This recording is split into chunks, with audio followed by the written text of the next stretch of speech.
My new book, In Love with the Mystery, came out very spontaneously. It was never intended to be a book.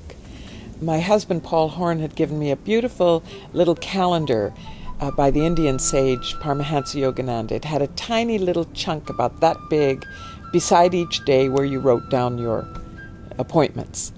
And I looked at it and I said, how could I write down I'm going to the dentist at 4 o'clock? Because it was so beautiful, the book. So I decided that for a whole year, for the year of 2009, I would get up every morning at 5 o'clock and I would just open myself and spend time alone and be still, go inward, and then see what came. I would have to say that phrase is really what has guided my whole life, the phrase, in love with the mystery. And that's why I chose to call the book that. The root of every spiritual tradition, whether it's Hindu or Christian or Jewish, you get to the mystics. And the mystic comes from mystery. It's the same root. So it's souls who have fallen in love with the mystery, because I think when you get to the depth of every spiritual tradition, you come to a place where it turns into mystery.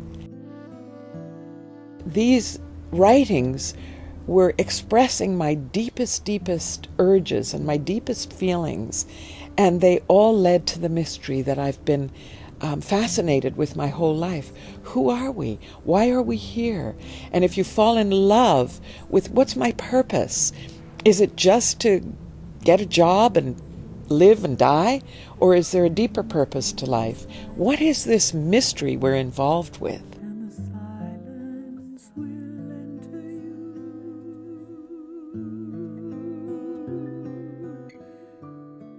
And they were like perfect little round circles. They'd have a beginning, a middle, and an end. And they were like guidance for how to be at peace in your life, how to deal with issues in your life. They were just little guideposts for what I was working with in my own life. And they were beautiful little poetic sayings, and I just loved them. When Paul got up, I'd read them to him, and he'd say, oh, they're so beautiful. And it would lead us into a conversation about what was in the saying. And it gave us food for conversation and insight and looking deeper.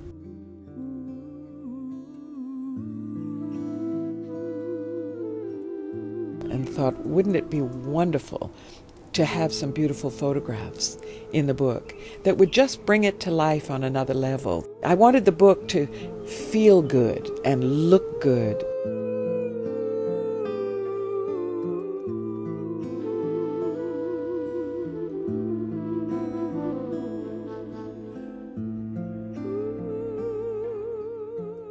There is a CD with the book. It's exquisite music by Paul Horn on flutes, Ed Henderson on guitars, and Miles Black on keyboards, myself singing.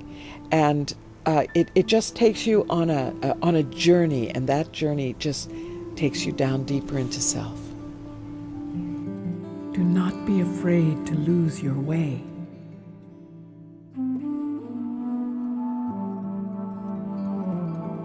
Out of not knowing, something new and unknown will ultimately come. Wait, and the miracle will appear.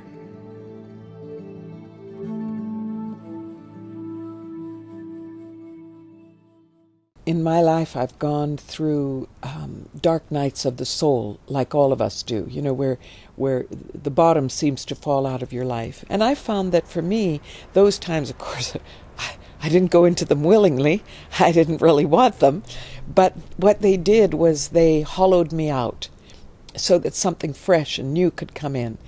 And the woman that I'm becoming could never be becoming if I hadn't lost my way so totally. Faith is not the belief that only good will come our way. Faith is the certainty that all things work together for good, that all things work together for good. I think my deepest hope for the book and the CD is that people would use it, one, to give a special gift to someone they care about who might be going through something or might be on a deeper path, looking for more meaning in their lives.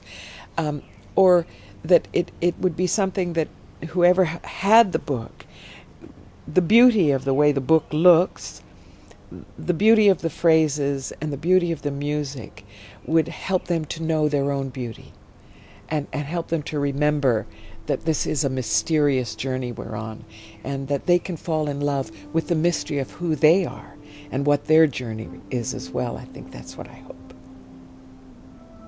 This is the day to begin. To begin. To begin.